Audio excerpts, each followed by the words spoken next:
महाराष्ट्रातले सर्व रेकॉर्ड तोडून महाराष्ट्रामध्ये मराठा आरक्षणावर जरांगे पाटील यांच्या सभेला आज मराठ्यांचा जनसागर उसळला आहे। देशामध्ये सर्वात मोठी महासभा जालना जिल्ह्यातील सराटी अंतरवाली या ठिकाणी मनोज जरांगे पाटील यांच्या आवाहनाला देत होत आहे। महाराष्ट्रातील मराठ्यांची ही घोड दौड सुरू आहे आणि प्रशासनाचे सर्व अंदाज चुकलेले दिसत आहेत। मराठी अंतरवाली या ठिकाणी मध्यरात्रीपर्यंतच सुमारे 7 लाख मराठे तिथे जमा झाले होते। याबाबतीत सविस्तर माहितीसाठी आपण थेट ग्राउंड रिपोर्टचे आपले प्रतिनिधी सोमनाथ मोटे यांच्याशी संपर्क साधूया। मला सांगा सोमनाथ मोटे साहेब, आज नॅशनल हायवेवरून अनेक गाड्या ज्या आहेत मराठा आरक्षणासाठी जरांगे पाटील यांच्या सभेला मोठ्या प्रमाणामध्ये जो जनसागर उसळला आहे त्यामध्ये सहभागी झाले आहेत। तुम्ही आता सध्या तिथे ग्राउंडला आहात, काय सध्याची परिस्थिती आहे तिथे? नक्कीच मृत्युंजय, गेवराई तालुक्यामध्ये जो काही नॅशनल हायवे 52 आहे, या 52 वर रात्री 12 वाजल्यापासून आता आपण 10:30चा टायमिंग झालेला आहे। एका मिनिटाला 10 लोक म्हणजे 2 गाड्या जर पास झाल्या तर आतापर्यंत जेवढे जे काही सेकंद होतील, साधारणतः जे काही महाराष्ट्राची इंटेलिजन्स ब्युरो आहे त्यांनी जो अंदाज वर्तवला होता की 8 ते 10 लाख मराठे त्या सभेला येतील, मात्र त्यांचा अंदाज चुकताना दिसत आहे। एकीकडे मराठा आरक्षण कृती समिती ज्या राज्यामध्ये कार्यान्वित आहे त्या राज्यामधल्या लोकांनी या ठिकाणी महाराष्ट्रामध्ये सर्वात महासभा म्हणून त्या ठिकाणी हजेरी लावलेली आहे। भारतातलं आपलं कुठलं व्हेकल नाही की ते व्हेकल त्या रोडवर जाताना दिसत नाही। सायकल, बैलगाडी आणि सर्वात महागडी गाडी त्या आंदोलनामध्ये जाताना दिसत आहे। म्हणजे सर साधारणतः 40 ते 45 लाख मराठे एकत्र होताना दिसत आहे। खरोखर महाराष्ट्रातली सगळ्यात मोठी महासभा आहे आणि एकूणच 100 एकर जागेवर ही सभा होते। तर त्या 100 एकर जागेच्या बाबतीमध्ये माननीय छगन भुजबळ साहेबांनी काही कमेंट्स केले होते की सर्वसाधारणतः इतक्या मोठ्या जागेवरती होत आहे, तर त्यासाठी म्हणजे यांच्या पाठीमागे कुठेतरी पैशाची जमवाजमव झालेली आहे आणि 7.5 कोटीपर्यंत पैसे जमवलेत स्वतः जरांगे पाटील यांनी। तर या बाबतीतलं त्यांचं मत जे आहे त्याच्यावर एक खूप मोठी चपराक जरांगे पाटलांचं स्टेटमेंट संध्याकाळी जे त्यांनी म्हटलं आहे त्यावर लागलेले आहे। काय नेमकं जरांगे पाटील यांनी म्हटलेलं आहे आणि काय छगन भुजबळ यांचं मत होतं, आणि त्याचबरोबर दुसरं म्हणजे गुणरत्न सदावर्ते यांनी देखील यावर आक्षेप निर्माण केला होता। तर काय त्याच्या बाबतीत तुमचं? नक्कीच मृत्युंजय की जे काही महाराष्ट्राचे मंत्री आहेत छगनजी भुजबळ हे ओबीसी नेते आहेत। ओबीसी नेत्यांनी जेणेकरून माननीय जे काही जरांगे पाटील यांच्यावर 7 कोटी रुपये जमा केल्याचा जो आरोप आहे तो अत्यंत चुकीचा आहे असं मराठा आंदोलनकर्त्यांनी सांगितलेलं आहे। जे काही शेरे पाटील आहेत ते समोर आलेले आहेत, त्यांनी असं स्पष्ट केलेलं आहे की महाराष्ट्रामध्ये 8 लाख मराठे आहेत, प्रत्येकाने 1 रुपया जर दिला तर 8 कोटी रुपये होते, तर आमच्याकडे 1 कोटी शिल्लक राहते। मात्र जे काही राजकीय स्टेटमेंट आहे ओबीसी नेत्यांचं की तुम्ही ओबीसीचे आंदोलन केले, त्या आंदोलनामध्ये आम्ही तुमच्यावर कुठलाही आरोप केला नाही, मात्र तुम्ही मराठ्यांच्या जे काही जरांगे पाटील यांच्या सभेवर आरोप करतात तो अत्यंत चुकीचा आहे, राजकीय दृष्ट्या चुकीचा आहे। मराठा समाज हा पेटलेला आहे, आज पेटलेला असून साधारणतः जे काही छगन भुजबळ असतील, देवेंद्र फडणवीस असतील किंवा सदावर्ते गुणरत्ने असतील, हे मराठा आंदोलक ज्या अंतरवाली ठिकाणी जातात त्यांच्या नावाने अत्यंत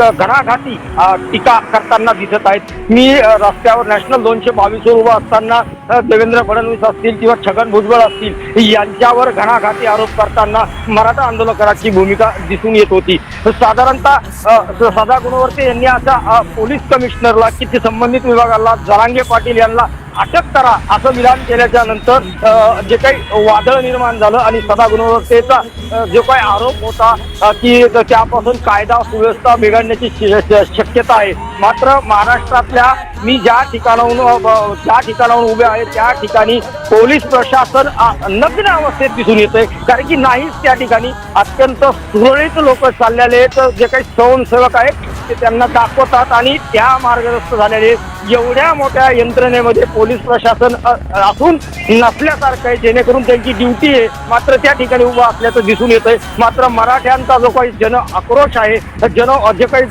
सैलाब आहे अत्यंत चांगल्या पद्धतीने सुरळीत आणि शिस्तबद्ध पद्धतीने त्या ठिकाणी जाताना दिसून येत आहे। जे काही म्हणजे सदा गुणरत्ने आहेत यांचा जो आरोप आहे अत्यंत राजकीय असल्याचं चित्र दिसून येत आहे, जेणेकरून त्यांनी राज ठाकरेवर सुद्धा आरोप केलेला आहे, त्यांनी आतापर्यंत शरद पवारांना आरोप केलेला आहे, जरांगे पाटलावर सुद्धा आरोप केला आहे काय कायद्याची भाषा आणि कागदाची भाषा जरी सदा गुणरत्नेला कळत असली तरी समाजाची भावना त्यांना कळत नाही, असं सध्या चित्र पाहायला मिळत आहे. प्रीतमजी, नक्कीच कसं आहे की अत्यंत नियोजनबद्ध पद्धतीने मराठा हे नेहमी आंदोलन करत आलेले आहेत आणि आतापर्यंत त्याने 58 मोर्चे अत्यंत नियोजन पद्धतीने त्यांनी केलेले आहेत आणि विविध वेळेला त्यांचं आंदोलन तुडवण्याचा, त्यांचं आंदोलन खोटं करण्याचा प्रयत्न देखील इतर समाजाच्या वतीने केला आहे. परंतु संपूर्ण भारतामध्ये आणि गिनीज बुक ऑफ वर्ल्ड रेकॉर्डमध्ये सुद्धा मराठा आरक्षण आणि इतक्या मोठ्या प्रमाणामध्ये समाज, एका जातीचा समाज एवढा एका ठिकाणी येऊन इतकं नियोजन पद्धतीने एकमेकांना सहकार्य करून इतकं मोठं आंदोलन उभं करतोय,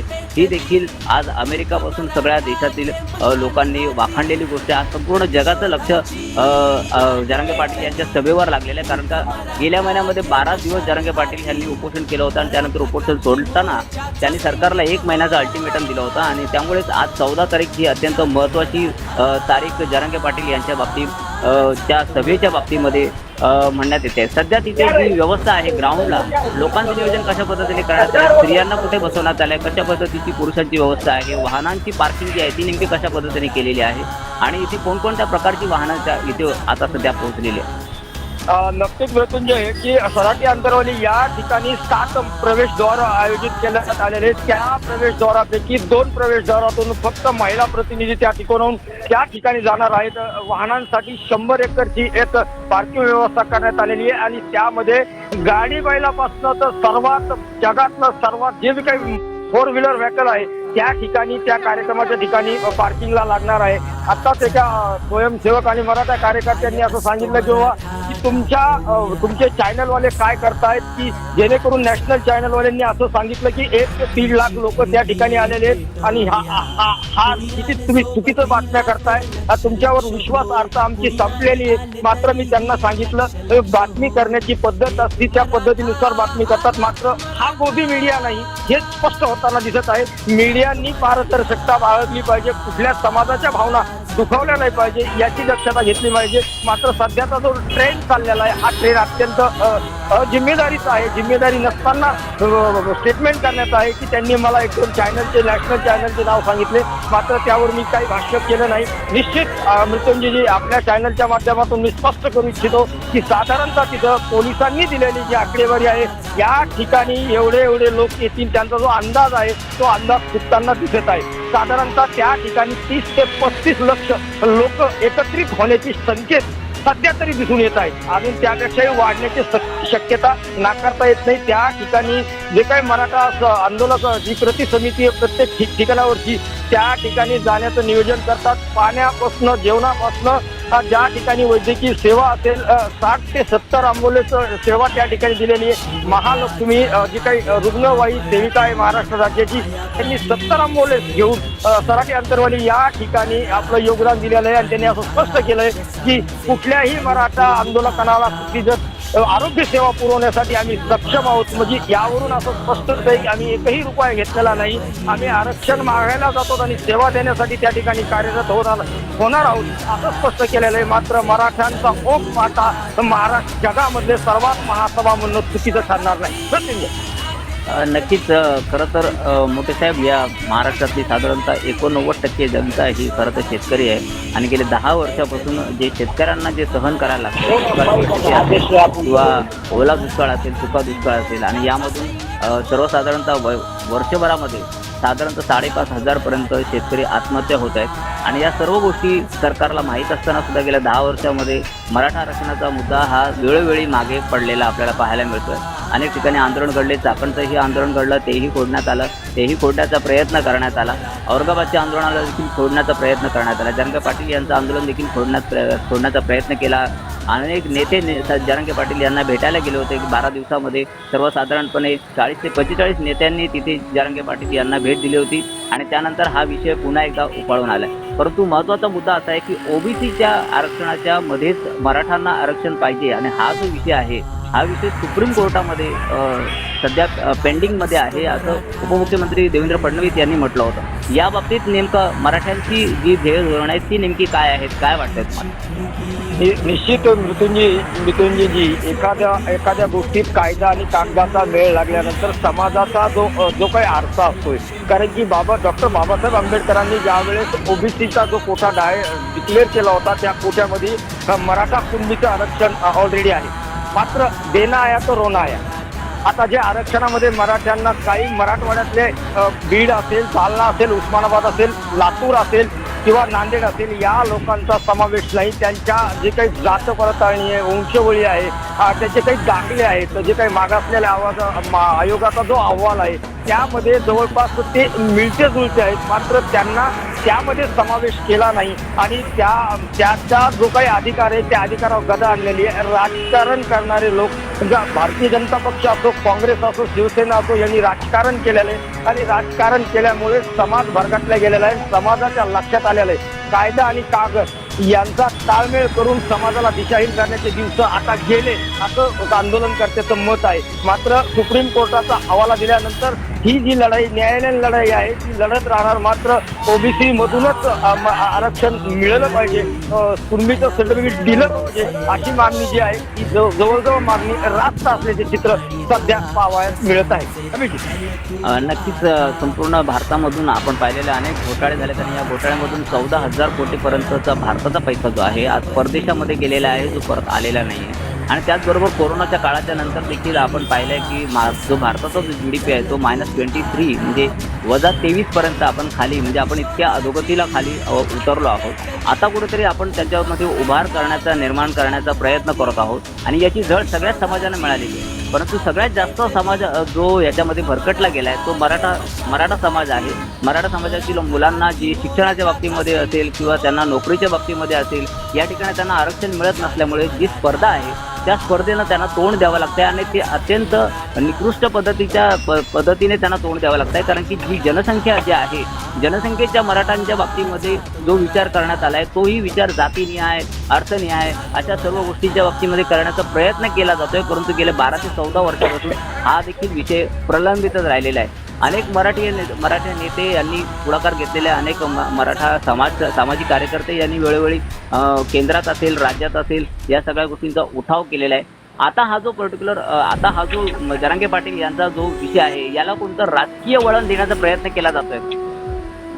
नक्कीच मृत्युंजयजी याला राजकीय वळण दिल्याचा प्रयत्न जातो. मात्र एक मराठा लाख मराठा ही जी हाक होती आतापर्यंत मराठ्यांना राजकीय पुढाऱ्यांनी समजून घेण्याचा प्रयत्न केला नाही किंवा समजून घेण्याचा प्रयत्न केला नाही. मराठ्यांच्या ह्या मूलभूत ज्या काही गरजा आहेत आरक्षणाच्या त्या आरक्षणाला नेमकी जी काही नस आहे, दबकी नस आहे त्यांनी मनोज पाटलांनी धरली आणि मनोज पाटलांनी राजकीय नेत्याला विकायचं नाही हा निर्णय घेतल्यामुळे समाज त्यांच्या पाठीमागे उभा ठाकलेला आहे असं चित्र सध्या पाहावयास मिळत आहे. आणि हे जो आरक्षणाचा प्रश्न आहे अत्यंत मूलभूत आहे की जो काही अत्यंत सर्वात महत्वाचा आहे. कारण की शिक्षण घेत असताना जो अडचण निर्माण होती, जी काही गुणवत्ता निर्माण होती त्या गुणवत्तेमुळे जो काही नुकसान होते हे मराठा समाजाचं होत असल्या कारणाने जो हक्काचं आरक्षण आहे ते आतापर्यंत स्वातंत्र्यापासून आजपर्यंत मिळालं नाही. त्यासाठी ही लढाई ही शेवटच्या टोकापर्यंत जाणार असल्याचे चित्र दिसत आहे. मित्रंजीजी तुम्हाला एक सांगणं अत्यंत महत्वाचं आपल्या माध्यमातून संपूर्ण महाराष्ट्राला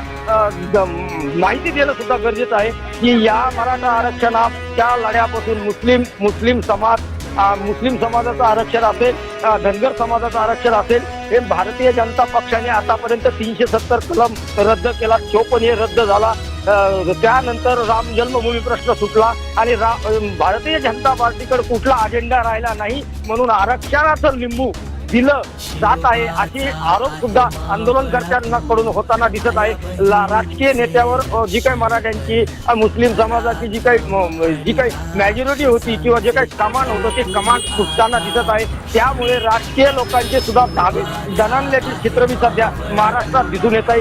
हे जे काही झालेलं सत्तांतर आहे या आरक्षणाचा जो काही लढा आहे हा राजकीय पुढाऱ्यांना शाप ठरू शकतो असे चित्र सध्या पाहायला मिळत आहे. त्या ठिकाणी सराटी अंतरवली या ठिकाणी जात असताना जवळपास बीडपासनं सराटी अंतरवलीचं अंतर 50 किलोमीटरचं या ठिकाणी जे जे काही लोक आहेत मुस्लिम बांधवांनी प्रत्येक आंदोलनकर्त्याला लाखो रुपयाचं पाणी पाजण्याचं, नाश्त्याचं, जेवणची व्यवस्था, राहण्याची, पंक्चरची आदी व्यवस्था या ठिकाणी केलेली आहे. म्हणून हा आरक्षण प्रश्न लवकर मागे लागला नाही तर हे वातावरण निश्चित ठिकाणाचे चित्र नाकारता येत नाही.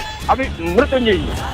नक्कीच सोमनाथ मोठे सर, खरं तर 12व्या शतकापासून जो मराठीची नगरीचा जो उठाव निर्माण झाला आणि त्यानंतर छत्रपती शिवाजी महाराजांपासून हा जो मराठा हा जो शब्द जो या संपूर्ण भारतासमोर उभा झाला, छत्रपती शिवाजी राजांच्या काळामध्ये महाराष्ट्राने संपूर्ण भारतावर आणि भारताबरोबरच पाकिस्तानच्या अटकेपर्यंत आपलं राज्य, आपलं साम्राज्य पसरवलं आणि त्याबरोबरच अनेक राज्यांची स्थापना केली, ज्या राज्यांना आज अनेक पद्धतीच्या योजना किंवा अनेक पद्धतीचे आर्थिक सहाय्य मिळते आहे. परंतु ह्या राज्यांची स्थापना देखील त्यावेळेला मराठ्यांनी करून दिली होती. मराठा समाज हा इतका मोठा, इतका प्राचीन, इतका 16व्या शतकापासून ते आज 21व्या शतकापर्यंत मराठाचं जे साम्राज्य आहे त्या साम्राज्याचा उठाव जो आहे तो खूप मोठा आहे. त्याचा इतिहास इंग्लंडच्या ऑक्सफोर्ड युनिव्हर्सिटीमध्ये देखील अभ्यासला जातो. छत्रपती शिवाजी महाराजांवरती PhD करणारे अनेक संशोधक जगभरामध्ये उभे झालेले आहेत, उभे ठाकलेले आहेत. आणि इतक्या मोठ्या, इतक्या प्राचीन हा जो समाज आहे, या समाजाची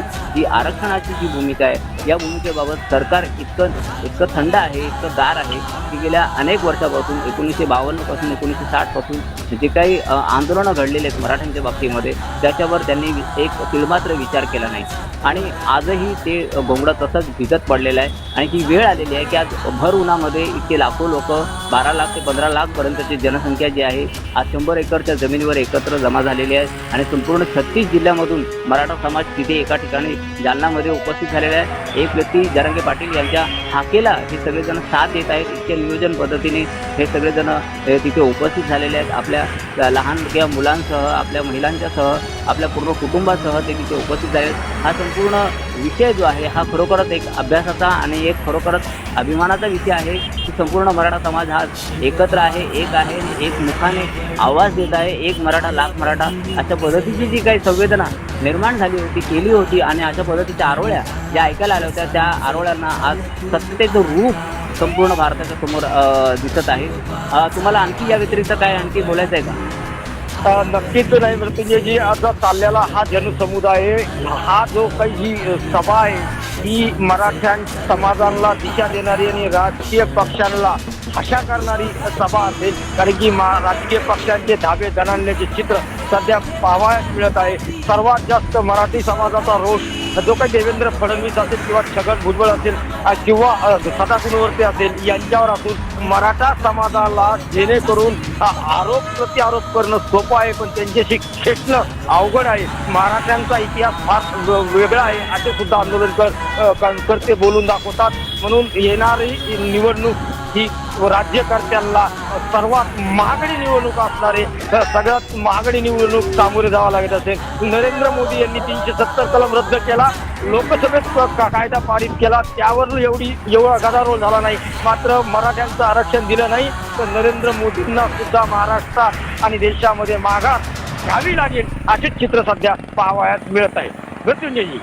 नक्कीच माहिती दिली त्याबद्दल खूप खूप धन्यवाद सोमनाथ मोठे सर. आणि तुम्ही स्वतः ग्राउंडला हा ग्राउंड रिपोर्ट तुम्ही केलेला आहे. खूप छान पद्धतीने तुम्ही तिथाची जी परिस्थिती आहे त्या परिस्थितीबद्दल पण माहिती दिली आहे. त्याबरोबरच मराठे ज्या पद्धतीने नियोजन पद्धतीने सर्व पद्धतीच्या आरक्षणाच्या बाबतीतलं जे काय त्यांचं नियोजन आहे, जी काय त्यांची बांधिलकी आहे त्या बाबतीतची संपूर्ण माहिती तुम्ही दिलेली आहे. तिथे महिलांच्या बाबतीमध्ये ज्या पद्धतीची व्यवस्था केलेली आहे किंवा रस्त्यावरती ज्या पद्धतीचं नियोजन केलेलं आहे, येणाऱ्या जाणाऱ्या लोकांसाठी ज्या पद्धतीने दुतर्फा दोन्ही बाजूने रस्ते उपलब्ध करून देण्यात आलेले आहेत, सगळ्या ठिकाणी मराठा एकत्र आलेला आहे, या बाबतीतलं तुम्ही ग्राउंड रिपोर्ट केलेला आहे. आपण नक्कीच पुन्हा एकदा संपर्कात करू. सध्या तुम्ही तुर्तास माहिती दिली त्याबद्दल खूप खूप धन्यवाद सोमनाथ. धन्यवाद.